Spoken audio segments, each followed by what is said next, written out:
I was going to go in our backwoods and film this video for you, but Chris has the fence up, and so he hasn't put the gate in. This is the new fence, and he hasn't put the gate in so I can get back to the picnic area. So I'm not going to walk around because it looks kind of snaky.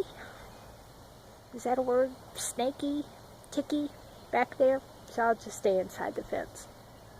So anyhow, Misty at Organized Mommy tagged me in a 31 Things About You post, or 30 Things About You post, and, sorry, shaky, it's a little buggy too, buggy, ticky, snaky. I thought, are you getting my thumb there? Does it really make your chin look less big if you hold it like this? So anyhow, I'll come up with a few. I am just not exciting enough to have 15 things about me.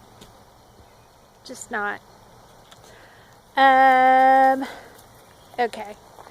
Number of kiddos. I have 4 sons, 3 daughter-in-laws, 1 almost daughter-in-law, 3 grandsons, and 3 angel babies. I wanted 8 children. I always wanted 8 children the whole time I was growing up. I wanted 4 boys and 4 girls. Well, I got my 4 boys. And I'll just have to wait for the 4 daughter-in-laws to make it complete. Let's see.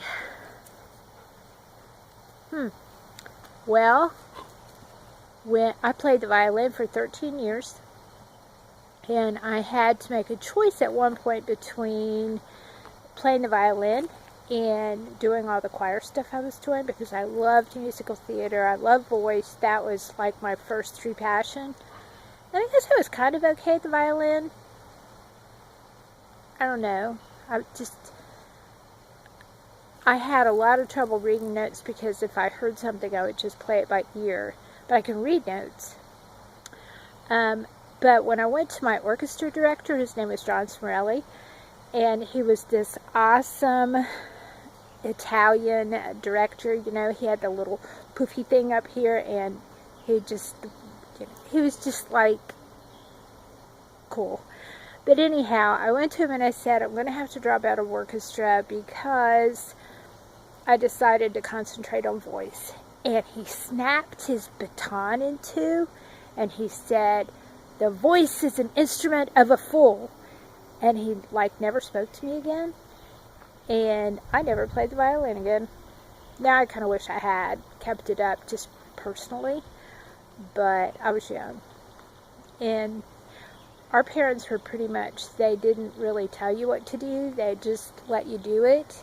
And you either were going to succeed or you're going to fail.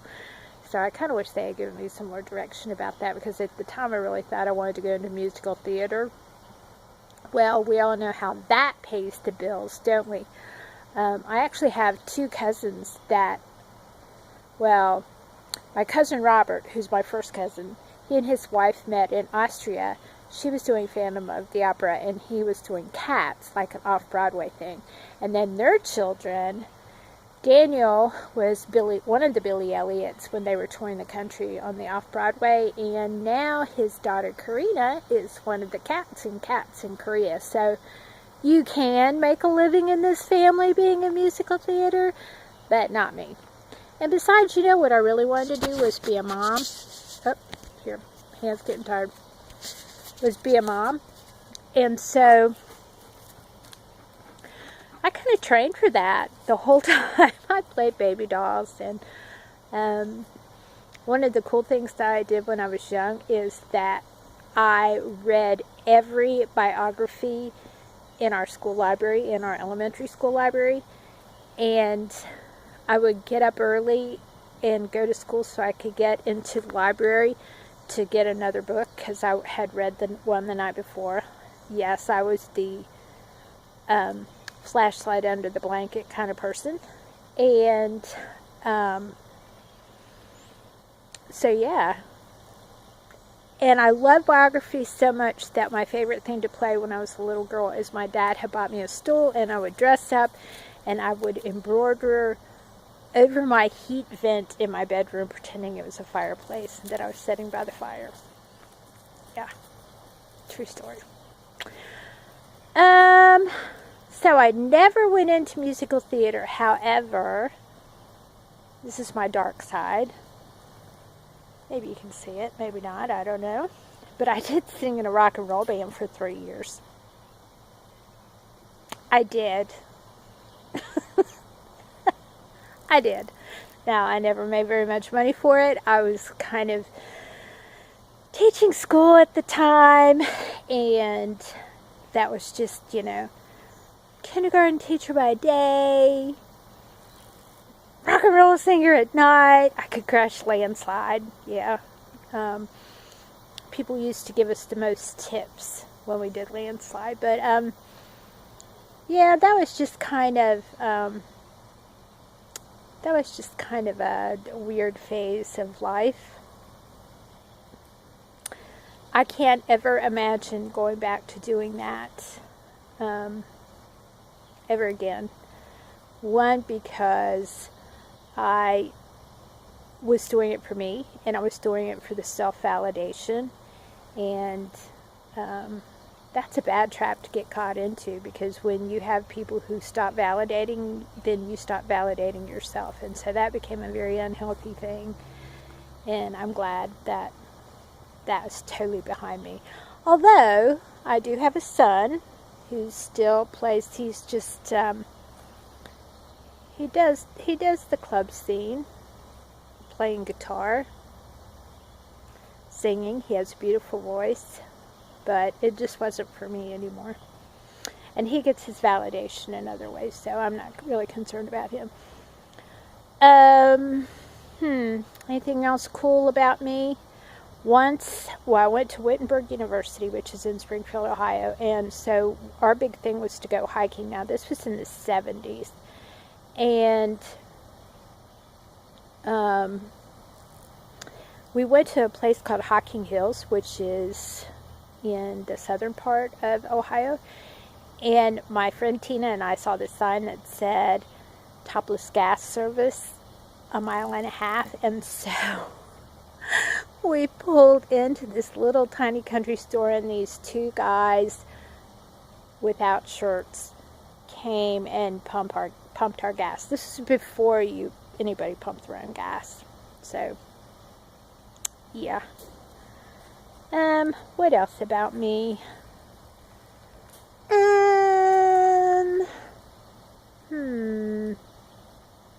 I wasn't a very good student, not because I not because I couldn't, it's because I was totally bored with school, which I had gone to a school called a John Holt school before my parents moved. And if you don't know what a John Holt school is, John Holt said that kids are going to learn at their own pace, and if you give them a room full of books, then they're going to always learn. And so I went to this school where I could explore my own topics and do my own thing and write stories and just really develop. Like, I wasn't super good at math, but nobody pushed me in math, and I learned it just fine. The concepts and stuff on my own pace. But when we went to the Ohio school, when we moved to Ohio, we lived in Kentucky. When I moved to Ohio, then I didn't function as well in a normal classroom. That wasn't a John Holt school. My parents were kind of progressive with education back when we were younger, and they were the type that if the transistor radio broke, I don't even think they make transistor radios anymore, then my parents would give it to us with a screwdriver and say, let's figure out how this works, or let's take this apart, or something like that. Or my father would take us out into the country and teach us the Latin names for plants, and we would, we collected ferns and pressed them, and we were encouraged to read classics and listen to classical music. And so and write. I remember we got these little tiny spiral notebooks, and we would write, stories, and yeah, we spent a lot of time traveling and outdoors, and so it was pretty progressive type of education for the 60s and 70s, I would say. Just not when I got to Ohio. Let's see, when I was in first grade, though, we were living in Frankfort, Kentucky. This is before we went to the John Holt School, and my parents had a choice of sending us to a private school that was close by, and this was in 1962, or going to the local school, which was an all-black school, and this was during segregation, or when segregation was just,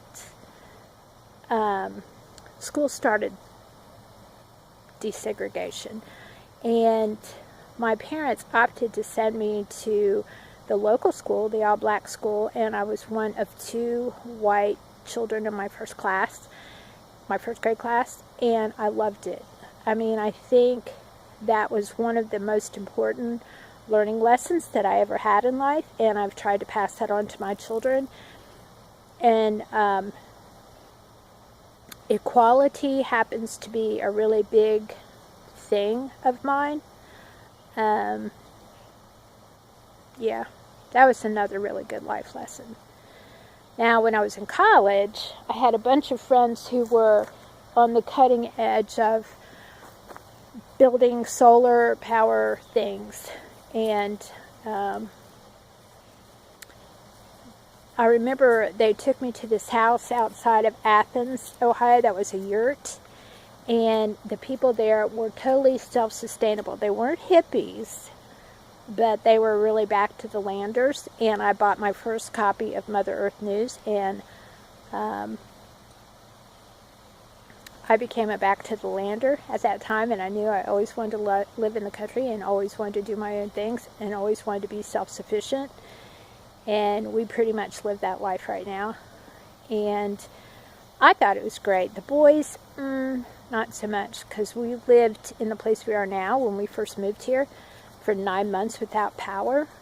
So, we had composting toilet, and we had an outhouse, and we did have a generator so the boys could, do you see that little triangle wing fly? Hate those things. Horseflies.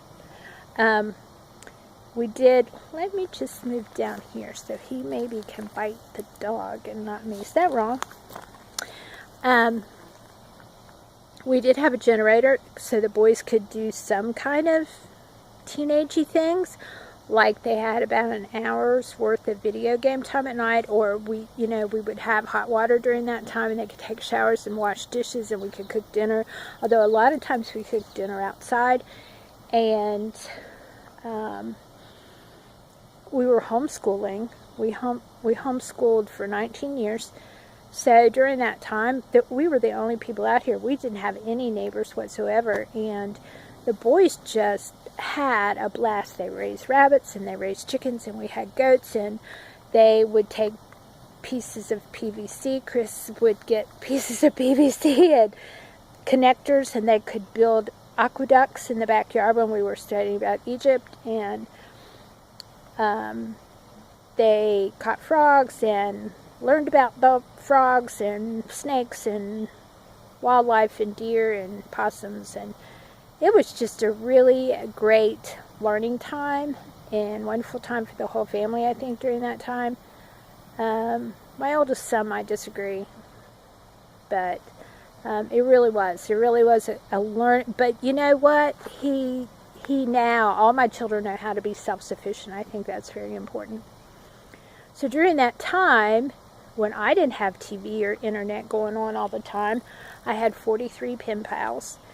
And that was like the highlight. I'd get 1 or 2 letters a day, and I would sit down and write these newsy letters about everything that we were doing here on the homestead, about what was going on with the gardens, and what was going on with the animals, and how we were doing homeschooling, and progress we were making.